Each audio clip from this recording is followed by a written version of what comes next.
Okay, the next question is, this is Tiger. Hi, Tiger. Sheila questioned on the Nettle video. I love this playlist list. Thanks so much for creating it. You did an amazing job. I'm very grateful to have all this info for free. Kudos. Thank you, Sheila. Thank you for watching. I really appreciate it. I'm wondering if you can share any sources for the info on these videos. In particular, I'm very interested to learn more about vitamin D and hear where you got the info that both nettle and chickweed do contain it, as is asserted in the vids on this playlist. I'm not sure of my sources from, and then she has a couple other questions. So honestly, when I compile a lot of the information that I do for my podcasts and for my classes and my anything else that I'm working on, I have a huge herbal library. I am a book collector. I have hundreds of herb books.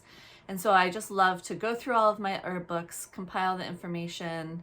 Sometimes I look at scientific studies online, but mostly I'm just like reading what other herbalists have to say and then also basing things on my own experience. So in particular, about the vitamin D, I did go back and look for, I started to look for, I could be better at this, and I apologize as far as referencing and citing where I get information. It's just, I could be better at that. I apologize. So I did find, some books that said, yes, there's vitamin D, especially in nettle. Other books did, left that out. I Googled, and I did find one scientific study that kind of cited that there was vitamin D in nettle. I did find some articles stating vitamin D in chickweed, nothing really scientifically founded. So, and I didn't find a lot of information on that. So, maybe that's not a huge component. Maybe I'm wrong on that. It's quite possible. And so this is another good point. It's good to challenge your herb teachers or people that you're learning herbalism from. It's also good to challenge the information that they're providing you and to seek your own resources and information. That being said, I will say that vitamin D is like a very minuscule part of these herbs if they do contain it. It could help with the mineral absorption that these herbs provide, the calcium, magnesium, and all the other minerals that are available. It can really help with the calcium absorption and building bones. But again, oftentimes when I provide these herbs contain calcium, magnesium, all these things, it's just so surface, because really, if we were really get down to the organic chemistry of it, these herbs contain, what forms of calcium and how many different forms of calcium. And it's kind of short speak, I guess, for what massive amounts of constituents and chemicals and nutrients that herbs contain. Okay, so you go on to ask,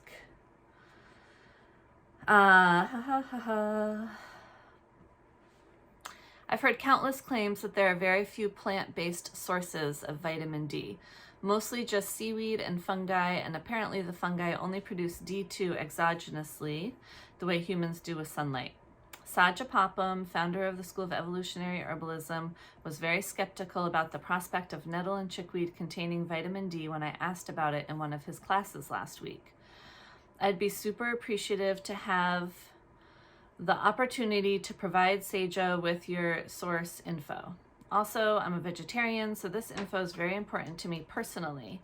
If you could discuss the merits of and differences between D2 and D3, that would be very valuable knowledge as well.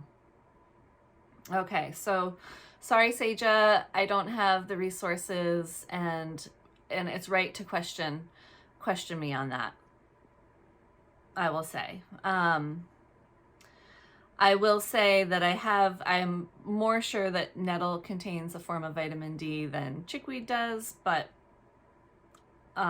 needless to say, let's talk a little bit about vitamin D in general. So vitamin D, there's again, this is like the complexity of things. There's 5 different vitamin D forms: D1, D2, D3, D4, D5. And I'm not a biochemical expert or engineer. Like, I really don't know the details on this, but from a quick kind of review online that I did, it seems that there's of those 5 types, the D2 and the D3 are the ones that humans more often come in contact with and use and utilize in our body and create as well.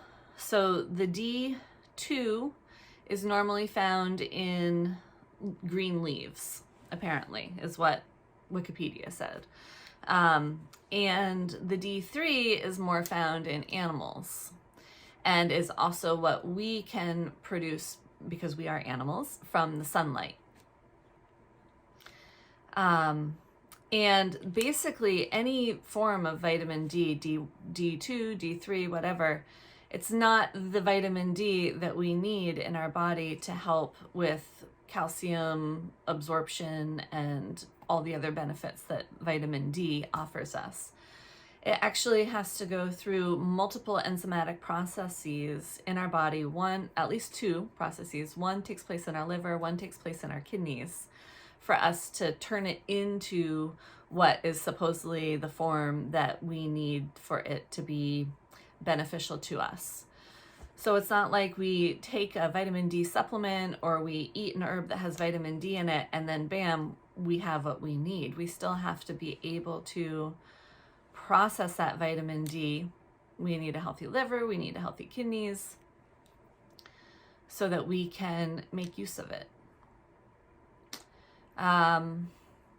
So that being said, I did just read an article just by chance that came through on my phone recently that someone overdosed on vitamin D supplements and died within the past few years.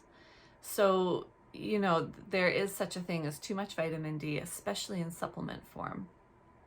The other thing about vitamin D is we can store it. So if you are out in the sun a lot in the summertime, from my understanding, and you get good exposure and good vitamin D synthesis and processing, then it can carry you through the winter and you still have access to it.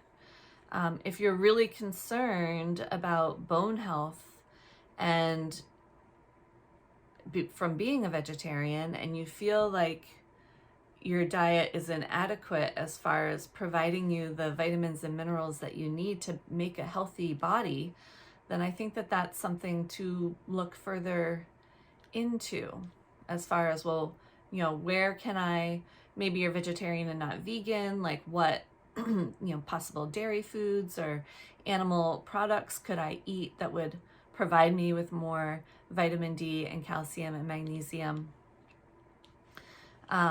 The other thing that has kind of, in my studies with Susan Weed, in talking about vitamins and antioxidants and just like nutrition and how we absorb it and work with it, is something that's really come through, and I can't really talk about it as clearly as I would like to, because I don't even fully understand it, and I don't even know if, I feel like science is just on the brink of understanding it too, but that really it's more about the process than the product, right? So because vitamin D, 1, 2, 3, 4, or 5, like what is, there's all these different forms of it, because we have to process it multiple times, like maybe the benefit that it offers us is within that processing action and not just the product, not just the vitamin D or not just the calciferol or whatever it is that we turn it into.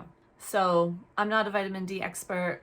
I apologize for not having better resources and references on my work, and that is something that I can improve on. But I hope that that provides you with a little bit of insight. And I would say things that have been really shown to be helpful for building bones are the Nourishing Herbal Infusions, especially nettle, red clover, and oat straw, as well as what we call white food. So milk, yogurt, kefir, cheese, if you want to stay away from actually consuming flesh. But remember, plants are animals too. Plants are people too. Like, we can't get out of this karmic cycle of we need to eat life to be alive.